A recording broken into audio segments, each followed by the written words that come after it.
Chapter 16. Mac insisted on his mother staying inside as he made the necessary phone calls. Doreen pulled out the rest of the begonias, knowing the officers would do it anyway, and in doing so, they would hurt the bulbs just as they had damaged her own. Now that the box was uncovered, the animals had gone off to find other adventures. "Doreen, get away from there," Mac roared at her. She twisted and said, "They'll dig it up anyway. I might as well save Millicent's begonias first." He glared at her.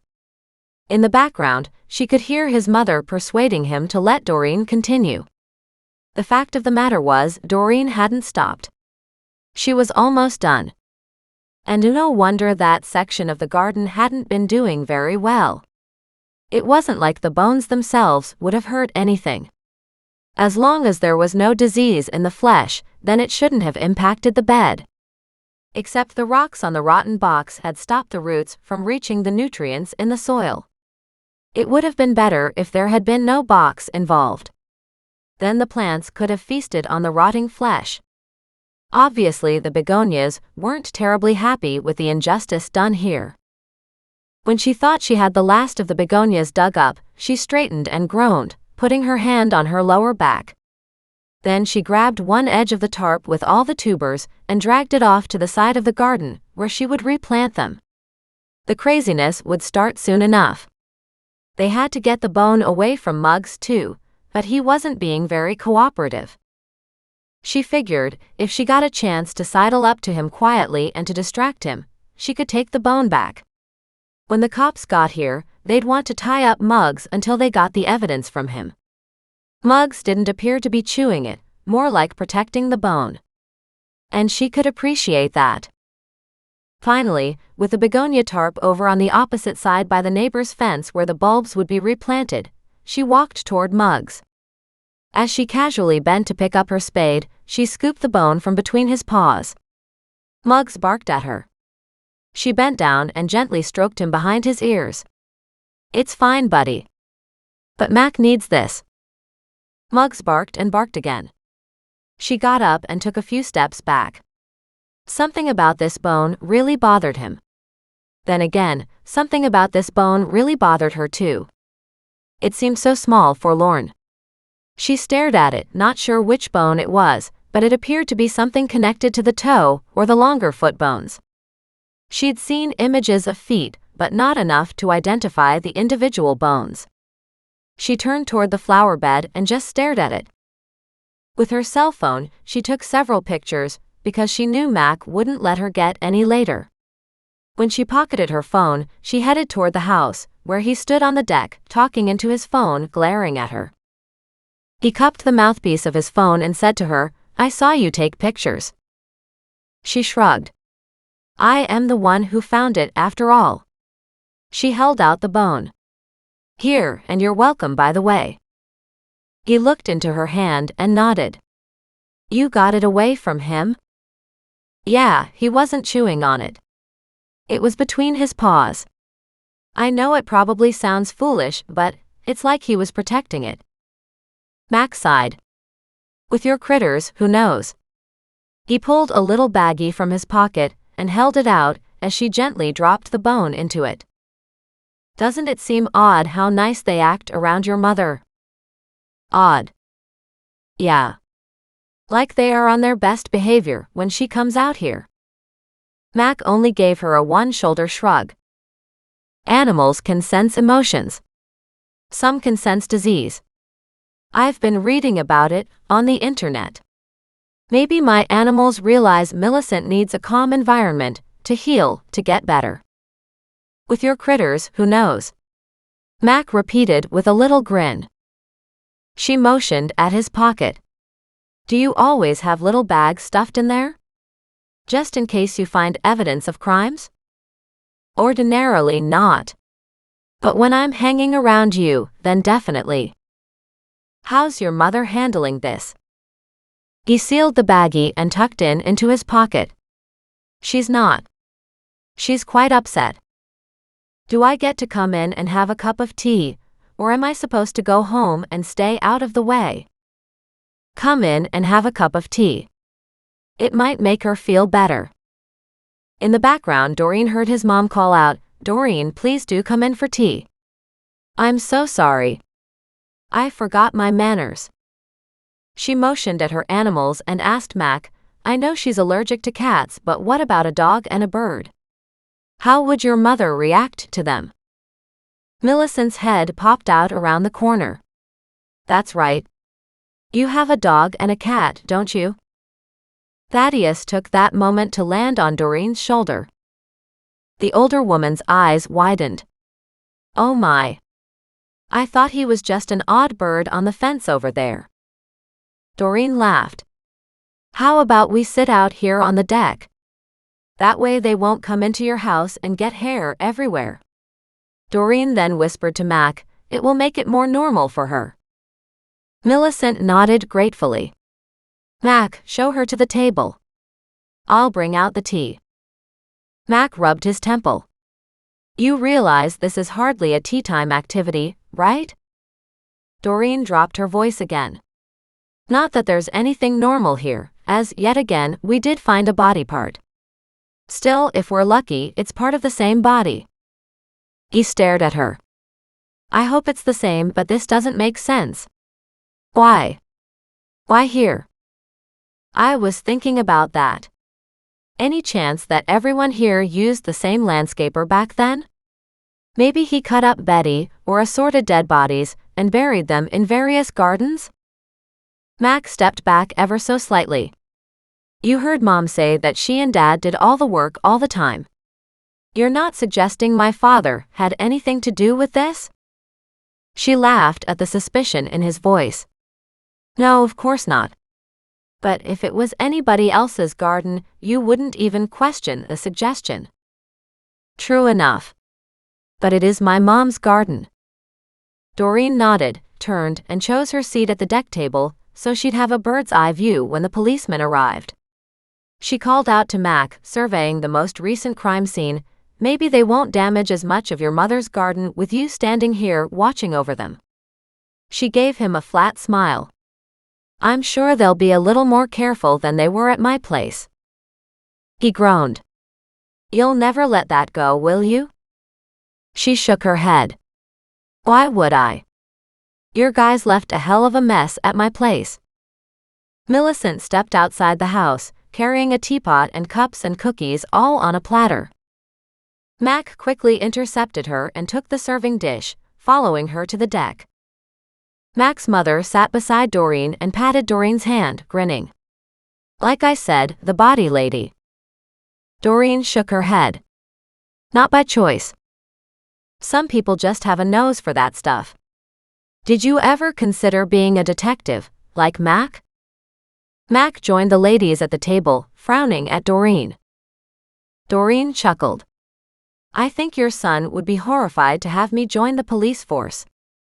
Mac sat quietly, shaking his head. "Why would you think that?" Millicent asked. "I'm fairly unorthodox in my methodology," she said with a smile to Mac. Unorthodox was putting it mildly. And the fact was, Mac was horrified if she went anywhere close to any of his cases. She hadn't exactly proven to be very good at anything but finding bodies. "But it seems like this is definitely your forte. You should just wander around Kelowna and see what you find," Millicent said. "I don't think we're allowed to do that," Doreen said with a smile, trying to ignore Mac, who glared back at her. Doreen motioned at the garden bed. "When did you put in the begonias?" Millicent frowned as she cast her mind back over the years. "The begonias have been there at least 25 or 26, maybe 30 years now," she said slowly. "I'd have to find my gardening journals to know exactly." "What was there before the begonias?" "Very old heirloom roses," Millicent said thoughtfully. "But they had such horrible big thorns. And they weren't doing all that well. When we pulled out the first one, it's like it had no roots at all." "And how long had they been there?" Doreen could hear Mac's mind turning as he listened to her questioning his mom. But as far as Doreen was concerned, this was just two gardeners discussing plants and how they adapted to being moved. That's why we were moving them. Because they'd been there since forever. I really don't know how long, and they seemed to bloom for years and years and years, and then they started to fade. I was talking about getting somebody in to take out all the roses for us. Every time we went close to them, they would rip our clothing, and Harold would end up with scratches, even though we wore gloves when we pulled them up, Millicent said. And so you took them out and planted the begonias? Doreen smiled. At least begonias are very mild in temperament. Millicent laughed. They are indeed. They don't scratch or tear at us at all. She leaned a little closer. And they have such beautiful colors. Some of those were dinner plate begonias. I do wish I had known you were out here earlier because I could have told you which ones were which. Doreen wrinkled up her face as she studied the tarp full of begonias. Oh dear. Millicent followed her gaze to the big tarp. Yes, I can see that we'll have quite the surprise when they bloom again. Doreen laughed. And maybe it'll be a good surprise. Absolutely. I'm surprised you can leave them in the garden over winter. We brought them in for a long time. But then I'd forget to put them out in the spring again. It just seems like time went so quickly when raising a family, and we were both working all the time. I eventually put them in and thought, what the heck? If they survive, they survive. And if they don't, well? She laughed. Of course, I did end up covering them with mulch as best I could. And to my surprise, they kept coming back. Did you ever add more topsoil? Doreen wanted to know exactly what had happened to the beds over time. There was a fair bit of dirt on them, and yet the begonias had been a shallow planting, like added on top of another planting. As she studied the bed itself, she noticed it was slightly higher than the one beside it. Millicent nodded. Yes, indeed. We used to bring in all kinds of topsoil and top-dress the lawns. Anything extra we would throw on the gardens. We put mulch in every couple of years. She waved her hand. It's really hard to remember all the details. We spent 50 years in the house and it all blends together. How wonderful that you kept journals though, Doreen said with a smile. I've never thought to do that. Millicent bounded to her feet, showing more energy than she had so far. I'll go get them. And she raced away. Doreen slid her gaze toward Mac, surprised he no longer glared at her. Do you remember anything about what happened to that garden? I've been sitting here listening to her reminisce about it, he said quietly. But I can't say that I have any clear-cut memories myself. I do remember the roses though. Why do you remember the roses? Because they were vicious. He pulled up his shirt sleeve and showed her a scar across the back of his hand. This happened with one of them. They had thorns an inch long, I swear. They were barbed at the end. Triple hooks that once you got caught it just tore you to shreds. Of course. That's a defense mechanism to protect them, she explained. Well, it didn't help them when Dad came along and ripped them out by the roots.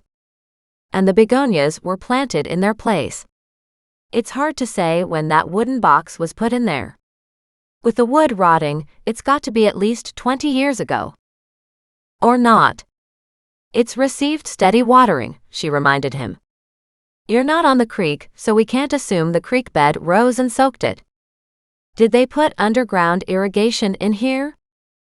No, we planned to, but after my father passed away, we never quite got there. They had a system all organized with sprinklers and timers. She was happy with that system in place. There was no point in changing it. I suppose we could look at it now. The garden is really too much for Mom to look after at her age. So that might be a good answer. Although it would be expensive. He frowned, pondering the thought. We'd need to plan it all before we did much digging. And considering beds and digging, Doreen continued, it's hard to say when that box would have deteriorated. Somebody will need to do the forensic work on it and see if it can be dated. The labs will do that, he said, but if we're talking about the same body, then it's obviously closer to 30 years ago. She really wanted it to be another body part for poor Betty Miles. Because if they now had a different body, that was just too unbelievable.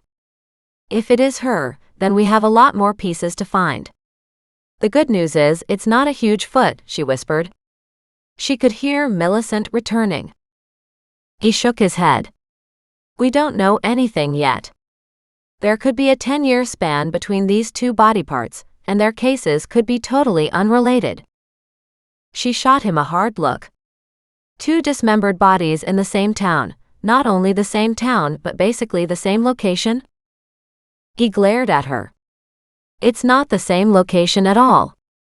There's at least a mile between them. She snorted. A half mile as a crow flies. If that. Probably closer. But we don't know where the arm in the creek may have washed down from, he reminded her. In the latter part of spring, that creek is not a nice little quiet babbling brook, like it is now. It ends up being a raging river. The snow on the river melts, and all the tributaries flow into this river. Oh, she said. I hadn't considered that. Exactly. Remember, we are the police. Right, and I'm just the body lady.